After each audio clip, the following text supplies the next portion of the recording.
आज है संडे यानी कि हम सबका फंडे। तो मैं निकल पड़ता हूँ सर्दी के मजे लेने साइकिलिंग करने। तो बस 1 मिनट सोचने के बाद मैं तैयार हो जाता हूँ साइकिलिंग करने धौलीगिरी पर, जो कि बस मेरे घर से 15 मिनट की दूरी पर है। तो फिर मैं निकल पड़ता हूँ मेरे साइकिल लेकर धौली के लिए।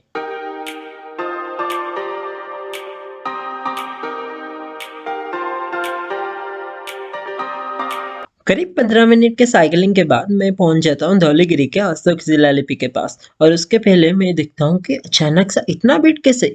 तो मुझे याद आता है कि ये दिसंबर का महीना है और क्रिसमस पास में है। कुछ महीने पहले जब मैं यहाँ आया था तो यहाँ पे कोई भी नहीं था। मैं अकेला बैठ के मेडिटेशन कर रहा था। पर आज बच्चे खेल रहे हैं, कुछ बच्चे इधर उधर भाग रहे हैं और कुछ अंकल आंटी वहां बैठ के गप्पे लगा रहे हैं। तो मैंने सोचा इन पे कंसंट्रेट ना करते हुए हम ऊपर चलते हैं।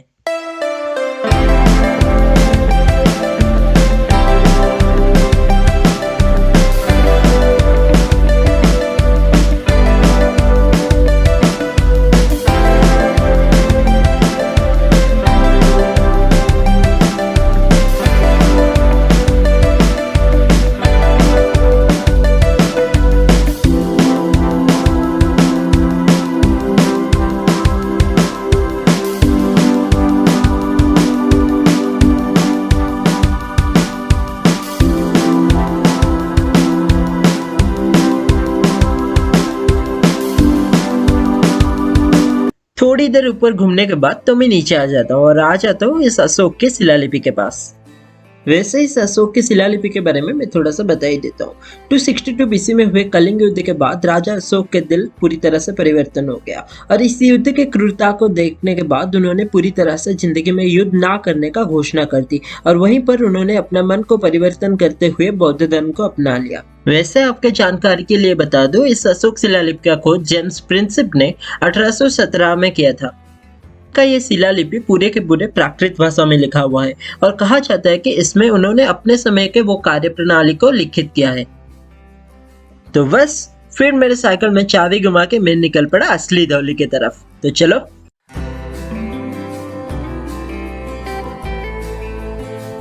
वैसे शांति स्तूप धौली को देखने से पहले मैं इसके इतिहास के बारे में कुछ बताना चाहता हूँ। ये बात तब की है जब दुनिया में अराजकता फिर से बढ़ चुकी थी और बौद्ध धर्म से लोगों का आस्था मिटने लगा था। तब जापान के बुद्धिस्ट मंक जिनका नाम होता है महाभिक्षु निचिरेन, जो उस समय पूरे दुनिया को यह वार्ता देते हैं कि शांति की स्थापना फिर से होगी और बुद्धिज्म का पुनरुत्थान फिर से होगा। और ये बुद्धिज्म का पुनरुत्थान वहीं से शुरू होगा जहां से इसकी शुरुआत हुई थी, यानी कि भारत से। पर इस बात का हुए 700 साल बीत चुके थे, पर उस वक्त कोई भी फायदा नहीं हुआ था।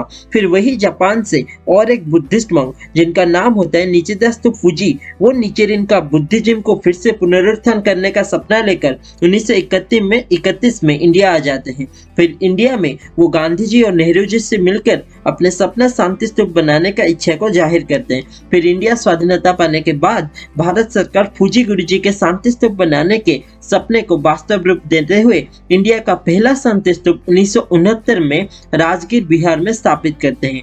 तब बिहार के तत्कालीन राज्यपाल नित्यानंद कानून को अपने मातृभूमि उड़ीसा में शांति स्तूप बनाने के लिए आग्रह करते हैं। फिर कलिंग निपुण संघ और जापान बुद्धिस्ट संघ निप्पोंजन म्योजोही के मिलित प्रयास में 1972 में धौली में शांति स्तूप का निर्माण होता है। तो थोड़ी देर और साइकिलिंग करने के बाद मैं आके पहुंच जाता हूँ असली शांति स्तूप धौली पर। और जैसे ही मैं ऊपर आता हूँ मैं देखता हूँ कि यहाँ पर लोगों का भीड़ कुछ कम नहीं है और मैं ऊपर आते आते पूरी तरह से थक चुका होता हूँ। तो मैं अपना साइकिल को साइड में लगाते हुए थोड़ी देर इधर उधर देखने लगता हूँ। इसी वक्त मुझे नजर आता है ये लिफ्ट, जो कि बनाया गया है जो लोग चल नहीं सकते हैं और जो बुजुर्ग लोग होते हैं उनके लिए। जैसे ही मैं ऊपर आता हूँ मैं दिखता हूँ कि यहाँ तो कुछ ज्यादा ही भीड़ है और सारे के सारे लोग फोटो खिंचाने में व्यस्त हैं।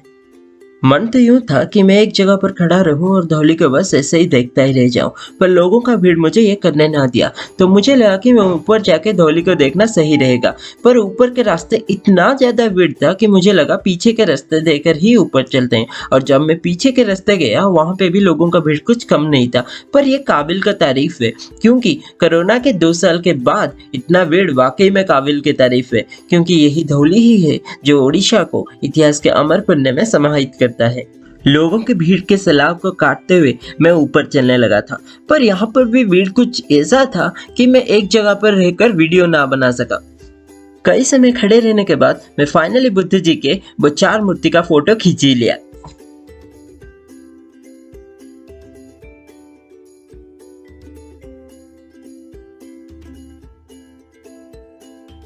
बुद्धिज्म में लोटस यानी कि कमल फूल का काफी मान्यता है। इसी कमल फूल पर आधारित है बुद्धिस्ट मंत्र लोटस सूत्रा। ये वही लोटस सूत्रा है जिसका रचयिता होते हैं महावीर निचरन। बुद्धिज्म के हिसाब से लोटस सूत्रा इंसान को सही कर्म और शांति का दिशा दिखाने में मदद करता है। इसी लोटस सूत्रा के एक प्रसिद्ध और पवित्र मंत्र है नमो रेंगेक्यो। अगर इस मंत्र को हम थोड़ा बारीकी से समझे तो इसका गठन होता है 5 शब्द से, नम, म्यो, हो, रेंगे, अन, क्यो। इसमें जापानीज में नम का मतलब होता है नमस्ते यानी कि डेडिकेशन, म्योहो का मतलब होता है मिस्टिक लॉ और रेंगे का मतलब होता है कमल यानी कि लोटस फूल और क्यो का मतलब होता है अगेन मिस्टिक लॉ।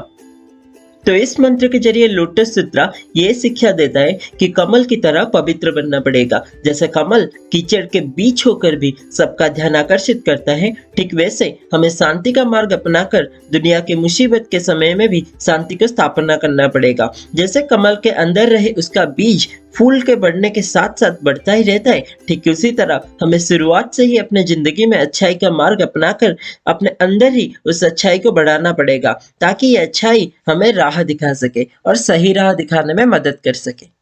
थोड़ी देर वहां पे फिर से बैठने के बाद दिन भी ढलने लगी थी और शाम का वक्त भी हो चुका था। तो मुझे लगा कि अब घर चलना सही रहेगा। तो फिर जिस रास्ते से आया था फिर उसी रास्ते से अपने साइकिल घुमा के मैं निकल आया मेरा घर। तो ये था मेरा संडे फंडे एपिसोड 1 का पहला पन्ना। तो मिलते हैं अगले संडे में एक नए जगह के साथ।